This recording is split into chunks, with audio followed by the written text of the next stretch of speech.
السلام عليكم، أنا أحمد سمير، أهلا بكم في فيديو جديد.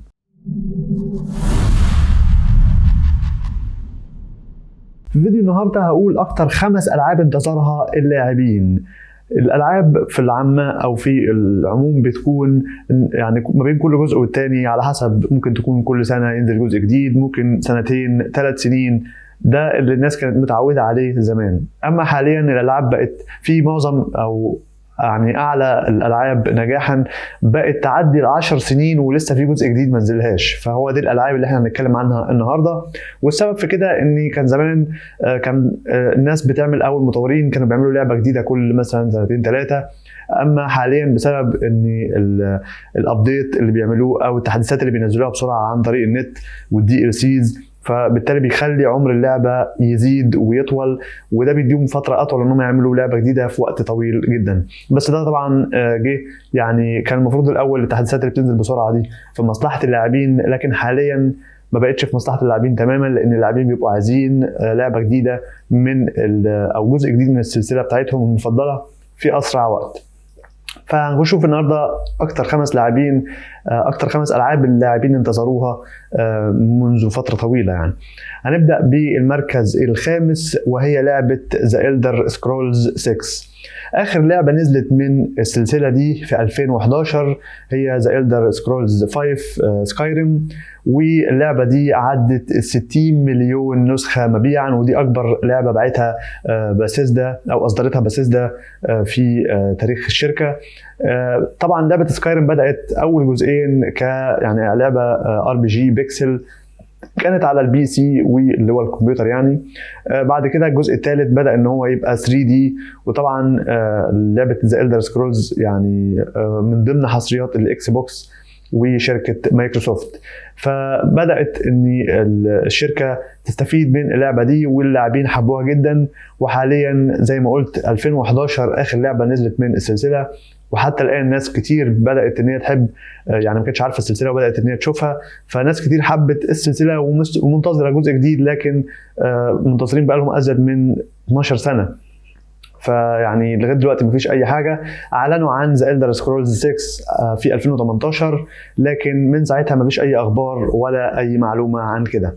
فناس كتير منتظره ذا إلدر سكرولز 6، فحطيتها في المركز الخامس. نروح بعد كده المركز الرابع، وهي لعبه فول اوت 5. طبعا فول اوت اخر فول اوت نزلت هي فول اوت 4 من 2015، ومن ساعتها مفيش اي جزء جديد للسلسله. طبعا فول اوت بدات ان هي تخش في مرحله ال 3 دي في لعبه فول اوت 3، ولعبه فول اوت 4 اضافت بناء المستوطنات. هي لعبه فول اوت اصلا عباره عن لعبه عالم مفتوح ار بي جي، بتخلي او بتختبر مهارات اللاعبين في البقاء على قيد الحياه، لان هم بتحطهم في مكان او منطقه بعد نهايه العالم، وانت بتحاول تعمل سرفايفل ستوري يعني او ادفنجر. فانت بتخش في مغامرات ان انت تحاول تبقى على قيد الحياه. فول اوت 5 لغايه دلوقتي ما فيش اي اعلان رسمي عنها، رغم ان الشركه قالت ان هم شغالين على لعبه جديده من فول اوت، لكن ما اعلنوش رسميا عن فول اوت 5 حتى الان. ومن 2015 لحد دلوقتي اللاعبين متحمسين لجزء جديد، وشركه امازون حتى عملت برنامج او تي في شو، برنامج تلفزيوني عن السلسله او اللعبه. لكن كان هيبقى الموضوع ده انجح بكتير لو تم الاعلان عن فول اوت 5، لكن حتى الان لا يوجد اي شيء. نروح بعد كده للتوب 3، ورقم 3 معانا هي لعبه فيبل 4. طبعا لعبه فيبل اخر لعبه نزلت منها سنه 2010. لعبه فيبل بدات في 2004 واللاعبين حبوها وتمسكوا بيها، لكن من اخر لعبه فيبل 2010 وبدات اللعبه تختفي من وسط الالعاب، وبدات الناس تفقد الامل ان ممكن يحصل جزء جديد في السلسله، لحد ما في 2020 طلعت شركه بلاي جراوند جيمز وقالت ان هم شغالين على لعبه جديده من فيبل، وسماها اللاعبين فيبل 4.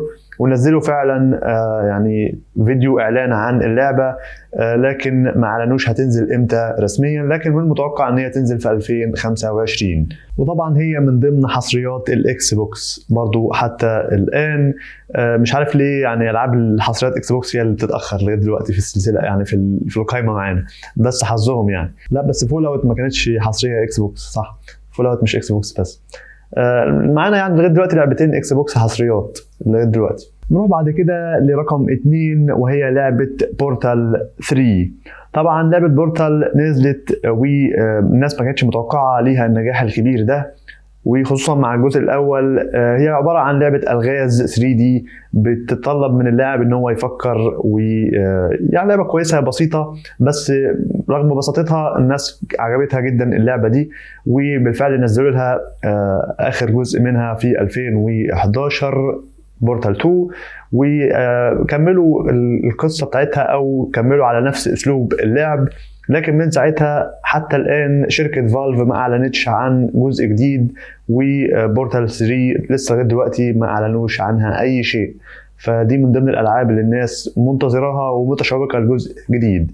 فما اعرفش ان الشركات، يعني اعتقد ان لعبه زي بورتال هي اكتر واحده من ضمن اللي في القائمه ان دي تخلص بسرعه، مش محتاجه اكتر من 12 سنه علشان يعملوا لها جزء جديد. يعني هي مش قصه، مش لعبه مثلا زي العاب فيها جرافيك كبير وحاجات عالم مفتوح كبير وكده، لا يعني هي لعبه الغاز في النهايه يعني.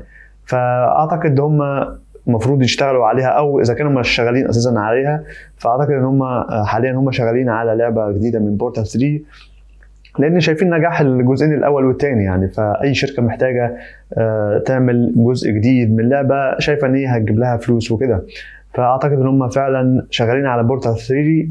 فاعتقد ان هم فعلا شغالين على بورتال 3، لكن ما اعلنوش حتى الان اي حاجه رسميه. نروح بعد كده للمركز الاول واللعبه الاكثر انتظارا في تاريخ الالعاب، واعتقد انتم كلكم عارفينها هي لعبه ايه، وهي لعبه GTA 6 او جراند ثيفت اوتو 6، او احنا بدنا بنسميها في مصر جاتا، في ناس بتقول عليها جاتا او جراند، ايا كان التسميه. فلعبه GTA 6 منتظره بقالها 12 سنه ولسه الانتظار مستمر. طبعا GTA 5 نزلت وهي اخر جزء من السلسله، نزلت 2013 وقدمت للاعبين 3 شخصيات نلعب بيهم، مايكل وتريفر وفرانكلين. من ساعتها من اول ما نزلت، ودي كانت واحده من اكثر الالعاب مبيعا، وحققت لي شركه روكستار جيمز مبيعات ضخمه جدا في الالعاب، والناس حبتها كتير. ومش بس القصه بتاعتها بدات ان هي بعد كده تنتشر اكتر عن طريق الاونلاين الخاص باللعبه، واللي نجح بشكل كبير جدا ودخل فلوس ودخل كبير جدا لشركه روكستار. من ساعتها والناس منتظره لGTA 6، واخيرا بعد تكهنات كتير يعني حصلت في السنين اللي فاتت اعلنوا عن الجزء الجديد GTA 6 في فايس سيتي. هيكون اعلنوا عنه في 2023 ونزلوا الاعلان الاول، وعملت ردة فعل على التريلر او الاعلان لو حابين تشوفوه موجود على القناه. اعلنوا عنها في 2023 واعلنوا ان هتكون شخصيتين في اللعبه انت ممكن تلعب بيهم، واللي الناس بتقول ان هم جيسون ولوسيا. فقالوا ان هي هترجع تاني لمدينه فايس سيتي، ودي واحده من اكتر الالعاب نجاحا في صناعه الالعاب، واكتر العاب او اكتر لعبه منتظره في تاريخ صناعه الالعاب كلها. فتخيلوا ان اللعبه دي هتحقق نجاح قد ايه لشركه روكستار. طبعا لان روكستار معروفه ان هي بتعمل العاب مش بس يعني انت شايف لعبه مسطحه كده من على السطحيه، لا هي لعبه بتكون فيها تفاصيل كتير جدا، وفي حاجات يعني الناس بتكتشفها بعدها بسنين. فده اللي بيخلي العاب روكستار مميزه وبتاخد وقت في التطوير. فبس ده كان كل اللي عندي لفيديو النهارده، ودي كانت قائمتي اكتر 5 العاب منتظرها اللاعبين. لو عندك لعبه في دماغك وما انا ما قلتهاش في الفيديو، يا ريت تكتبها تحت في التعليقات. وبس اتمنى تشترك في القناه لو مش مشترك وتعمل لايك للفيديو. كان معاكم احمد سمير، اشوفكم ان شاء الله في فيديو جديد. سلام.